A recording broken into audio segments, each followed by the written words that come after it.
Hello you wonderful people and welcome to another raid video. My name is Rubixy and today I can finally hit the top chest in Ultra Nightmare Clan Boss for the first time in my time playing this game. But before I get into it, if you are enjoying the content, please consider clicking that subscribe button. I am trying to hit 50 subscribers before the end of the month and your support means everything. So without further ado, let's get into the video. So, as mentioned, I am now able to finally get the top chest in Ultra Nightmare Clan Boss, and I'm going to show you what I mean. So if we scroll down to Ultra Nightmare, I can now finally 3-key it, but that's not all. This team here is without any damage. So what I mean by it's doing the very basic damage it should be doing. And I'm going to bring one champion in, which is going to accelerate the damage a little bit more. That is Mr. Geomancer. I am going to bring him in place of Fracken because Fracken's not built properly. He's not got his accuracy or anything. So I'm going to bring Mr. Geo in as soon as I get the gear sorted. So probably in a couple of days. And then I can finally show you the run.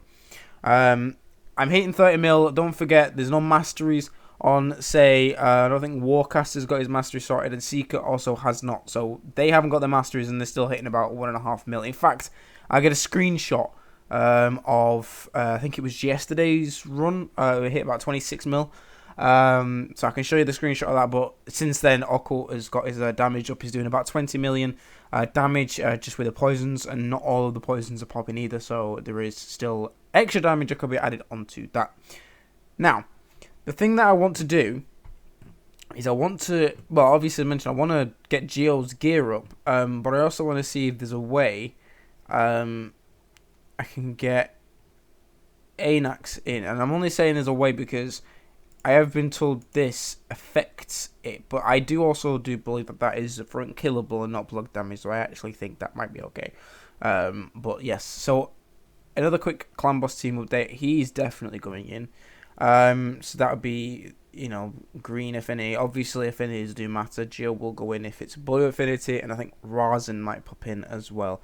But I also do want to make sure that especially when it comes to affinity, so for example green affinity, no, not green, sorry, force affinity might not be that good, and what I mean by that is Rush card will be targeted and so will Seeker, so I'll have to bring another spirit force champion, no, magic champion, I'll get there eventually, another magic champion, and lower his defense and HP, so then that becomes a stun target. Because the problem I've been having lately is Seeker gets stunned, even on Void, but I think it's because the way the Clan Boss targets, I don't know the ins and outs of it, but one of the big points is it hits whoever's got the least amount of HP percentage left. So for example, Sephiroth and Seeker have both got 30,000 HP on the dot, and he loses 11,000 HP, whereas he only loses 10,000 HP. Seeker will get the stun because he's got less HP, and if Seeker gets stunned, that's pretty much the entirety of the run ended. Now, I've been told by those who I've been speaking to on Discord that I just need to get Seeker in a Morgue, so he will need a big re-gearing. That'll come, I don't know when, that'll come at some point soon. But yes, and obviously when Spirit Clan Boss comes about, I'll probably have to try and work Sepultura into it to get rid of the decreased speed. So Void is currently about 30 mil, but 100% I am going to be looking at getting these affinity ready as well. I'm pretty sure these are affinity ready, but like I said, if it's force will hit Seeker or Rush Guard. So I just need to get him in a Morgue, so he's constantly healing, and then get, say, I don't know, Kale in with less HP and defense. As like right now, if I was to put them in right now, Kale will be getting stunned because he's got like less HP and less defense than Mr. Seeker. That's how the Clan Boss works. I'm not going to do a video on like Clan Boss. You know, there's plenty of them out there, and I don't know myself, to be honest. I know how it works with affinity. It's, you know, just straight up. If it's a negative affinity, then your champions will be targeted. So affinity does matter, but it also comes down to buffs and HP percentage remaining and who's the weakest, and it can get quite complicated if I'm being truthfully honest. But you know, once you've got yourself around it and worked it out, it's very easy. I think the way I'm going to do it, I think I'm just going to try and hit Void when I can, but also definitely get the champions in. But the good thing is I can finally hit top 3. Now I did get a pretty bad starting chest. I didn't. I got a blue shard, so I'm starting to save up on the shards again. I know I've only got 2, but it's another few weeks until Ancients come back around, so I've got plenty of time. And I also got, I believe it was, is it a legendary book. Yeah, there's a legendary book. So I managed to get myself a legendary book. Clan vs Clan's coming up, so I'm going to save it for that. Now remember, the way the top chest in Ultra Nightmare works is because of the drops. So if I look into this, this isn't how it works. Please correct me, but this is how I've seen it in another video that was dedicated into this sort of thing. So if we go into Clan Boss, sorry, not that. So if we quickly jump into Clan Boss, if you look at the top chest, drops 5 of the following rewards. Now these rewards are grouped, so I'm going to tell you now. So these 2 are one group, the potions are a second group, the shards are a third, the brews are a fourth, the books are a fifth, and the artifacts are a sixth. So basically what I'm trying to say in the ins and outs and shorts of things, you are guaranteed either a shard or a book, or both if you're lucky. But you ain't gonna, like, this should never be an instance where you're getting a chest and you're not getting either of them, unless you're not hitting the top chest. So you'll only miss out. Obviously the one that you really want to miss out is probably the silver, because, you know, the Immortal Gate artifacts is something I need, but of course you get a shard or a book, and I was lucky enough to get both, and I believe, I can't remember what I missed out on. I think it was, I got the artifact, I think it was actually the silver that I missed out on, because I definitely got some gems. So yeah, I think it was the silver that I missed out on. So you will miss out on one of these groups. Now because shards and books are 2 different groups, you'll only miss out on one of them, or get lucky get both of them. You won't miss out on both. That, I believe, is exactly how the rewards work. I'm almost certain that's how rewards work.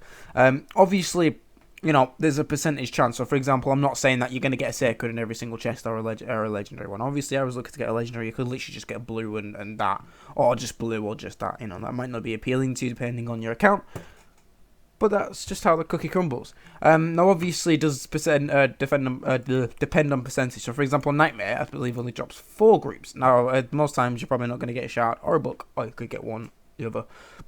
Excuse me, or both. But in my experience, the percentages of getting either one of them, I believe, are the lowest. So, you pretty much... It's quite rare to get a sacred or whatever in every single chest, is what I'm trying to say.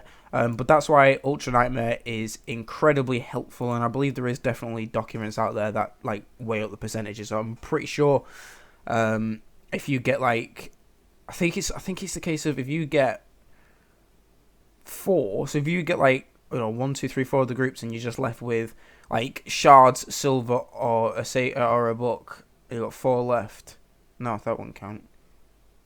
Basically, what I'm saying that I believe books. I'm explaining this horribly, but I can't even speak horribly. But I believe books are the higher percent chance to get. So if you've hit 4, and you've either got one of these 2 to get, you've got a higher chance of getting a book. I believe, because I believe the shards are a lower percentage of drop. Now that still means like basically if you've got 4 done, 4 groups of rewards, and you've not got a shard or a book, obviously they will need to fill the last group.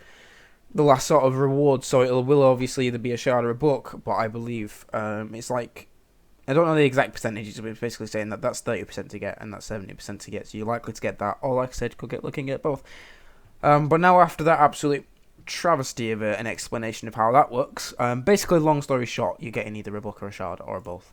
Now like I said, I am not, and I'm going to say this right now, I am not saying you're going to get a sacred. I actually didn't get a void or a sacred, you know, I got that, so you could literally be unlucky and get that every single chest, but you're still getting a shard, which, you know, each one of these can pull a legendary, so you might get lucky. Anyway, so yeah, so if you can get yourself, that's the main priority of you if you're creating a new account. Get to Ultra Nightmare as fast as possible. And obviously I'm not saying get with it in a week.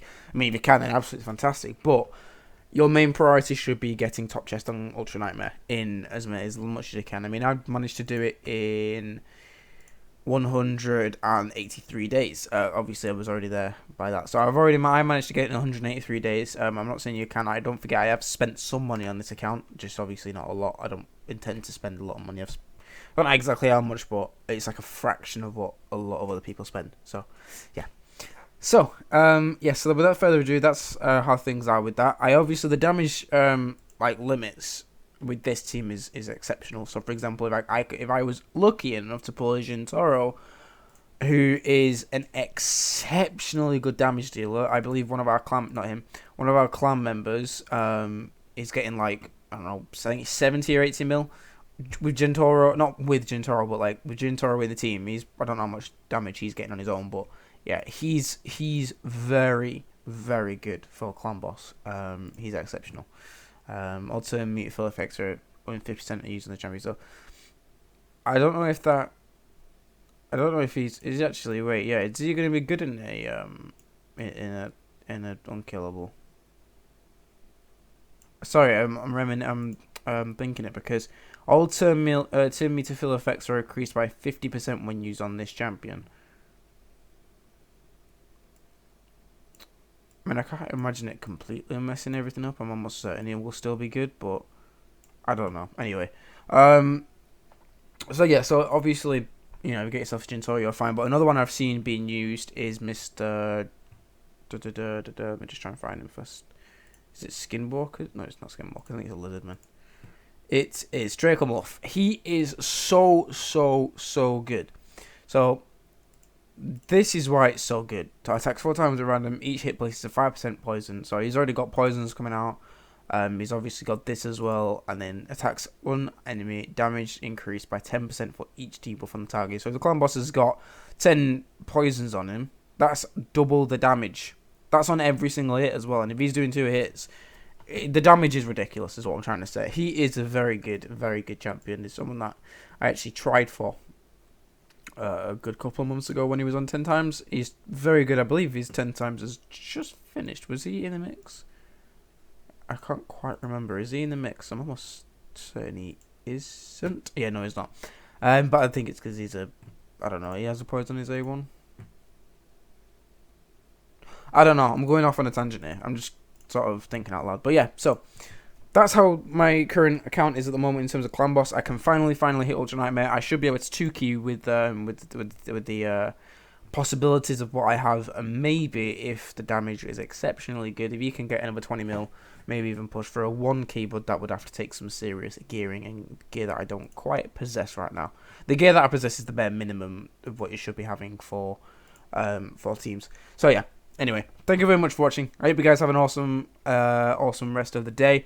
Today is Sunday. This video will be going out on Monday because I'm not sure if I'll be able to record tomorrow. But I did want to bring out 2 videos for the weekend, but due to the weather, I wasn't planning on recording today because it's too hot in this room. So yeah, so this should be coming out tomorrow. If not, it'll definitely be Tuesday, and I should have another video on Wednesday as well. So I'm trying to keep up to date with fluent uploads. I'm trying to get the uploads on a consistent basis, 2 or maybe even 3 videos a week. The problem is I just don't want to keep talking about the exact same thing, like clan boss, can't update clan boss. I will definitely. But yes, and oh yeah, one more thing as well. These videos are coming back. Summer videos are coming back. I know I haven't done one in a while, but that's because I haven't been saving up. It's kind of been my own fault. But summon videos will definitely be coming back. I don't know when, because there's a 2 times void coming up, and at the looks of it, I won't have 10 voids, and I'm definitely not buying any packs with them. So, you know, maybe not for the voids, but definitely for the ancients. I should definitely have enough. Anyway, long outro. Thank you very much for watching. Hope you guys have an awesome day. And until the next video, I'll see you then. Bye bye.